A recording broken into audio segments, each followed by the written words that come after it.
तक पहुंचाना। इजरायल ने हमास के ठिकानों को तबाह कर दिया है। इजरायल की वायुसेना ने 4 बहुमंजिला इमारतों पर हमले का दावा किया। इजरायल की वायुसेना ने इसकी तस्वीरें भी जारी की है। बहुमंजिला इमारतों को निशाना बनाया गया, वहां अटैक किया गया। इजरायल की तरफ से जबरदस्त बमबारी हुई है।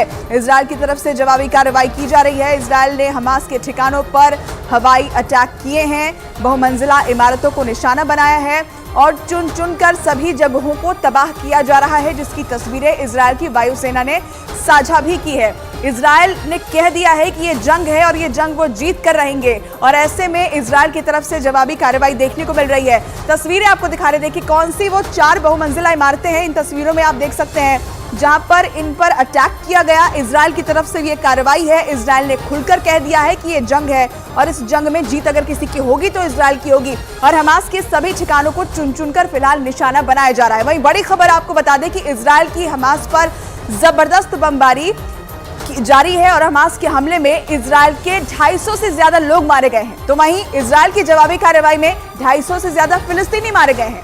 हालात बहुत नाजुक हैं और अगले 24 घंटे में यूक्रेन से भी बड़ा युद्ध देखने को मिल सकता है।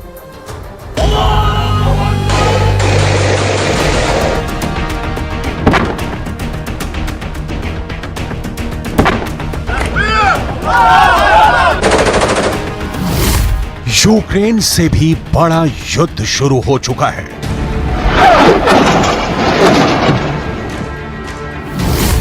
यूक्रेन से भी ज्यादा खून बहने वाला है।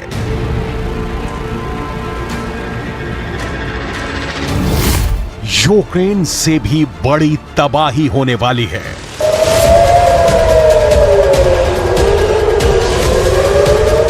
फिलिस्तीन और इजरायल के बीच सबसे बड़ी आग भड़क चुकी है और अब इस युद्ध में इतनी लाशें गिरेंगी कि ना पुतिन ने देखी होंगी ना ज़ेलेंस्की ने। इजरायल के टैंक जलाए जा रहे हैं। ये तस्वीरें इजरायल को सालों साल झटके देती रहेंगी। इजरायल में हजारों रॉकेट से हमले हो रहे हैं। इजरायल के अंदर हमास की ऐसी आग फैली कि कुछ घंटों तक तो समझ में ही नहीं आया कि हो क्या रहा है। इजरायल के प्रधानमंत्री ने कह दिया है कि अब युद्ध शुरू हो चुका है। इजरायल पर हमास के सरप्राइज हमले से पूरा इजरायल हिल चुका है। यह हमला जमीन के रास्ते हुआ है। कंटीले तारों की बाढ़ काटकर हमास इजरायल में घुस चुका है। मोटरसाइकिल पर सवार यह हमलावर अचानक इजरायल में घुस गए। यह हमला समंदर के रास्ते हुआ है। हमास की स्पीड बोट इजरायल के किनारों पर हमले के लिए पहुंच रही है। यह हमला आसमान से हुआ है। ग्लाइडर की मदद से हमास का मिलिशिया इजरायल में किसी कमांडो की तरह उतर रहा है। 7 अक्टूबर 2023 ये इजरायल और फिलिस्तीन की तारीख में ऐसा खूनी दिन कहा जाएगा जिसके बाद वर्ल्ड वॉर की बात होने लगी है। हमास के कमांडर ने इस हमले को नाम दिया है ऑपरेशन अल अक्सा फ्लड। इजरायल के प्रधानमंत्री बेंजामिन नेतन्याहू ने भी कह दिया है कि युद्ध शुरू हो चुका है। ישראל, אנחנו במלחמה, לא במבצע, לא בסבבים, במלחמה. הבוקר חמאס פתח במתקפת פתע רצחני נגד מדינת ישראל ונגד אזרחיה. אנחנו בתוך זה משעות הבוקר המוקדמות. अभी की तस्वीरें क्या है, ये आप इजरायल से आने वाले वीडियो को देखकर समझिए। खून खराबा बहुत ज्यादा होने वाला है। ये युद्ध थमने वाला नहीं। गाजा से लगे इजरायली इलाके जल रहे हैं और अब अगले 24 घंटे बहुत ही गंभीर होने जा रहे हैं। अभी की तस्वीर क्या है, ये आप इजरायल से आने वाले वीडियो को देखकर समझिए। खून खराबा बहुत ज्यादा होने वाला है। ये युद्ध थमने वाला नहीं। गाजा से लगे इजरायली इलाके जल रहे हैं और अब अगले 24 घंटे बहुत ही गंभीर होने जा रहे हैं।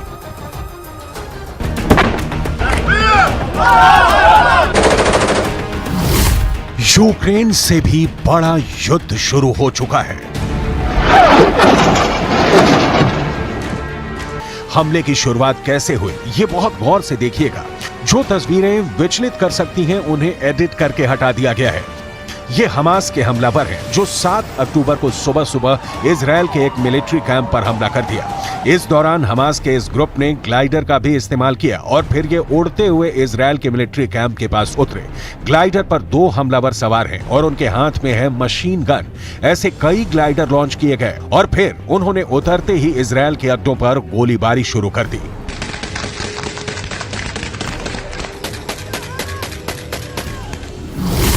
यह पिछले 50 वर्षों में इजरायल और फिलिस्तीन के बीच सबसे बड़ा युद्ध कहा जा रहा है।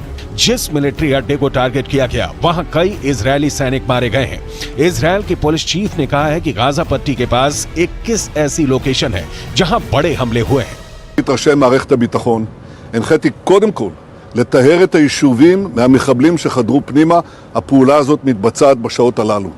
במקביל הוריתי לבצע גיוס מילואים נרחב ולהשיב מלחמה שערה בעוצמה ובהיקף שהאויב לא הכיר. इसलिए कहा जा सकता है कि इजरायल की खुफिया एजेंसी मोसाद इस हमले को लेकर पूरी तरह फेल साबित हुई है। हमास की ट्रेनिंग को लेकर मोसाद अनजान रही, हमास की रॉकेट पावर को लेकर मोसाद अनजान रही। एक साथ इतने रॉकेट तैनात कर दिए गए लेकिन मोसाद को भनक तक नहीं लगी।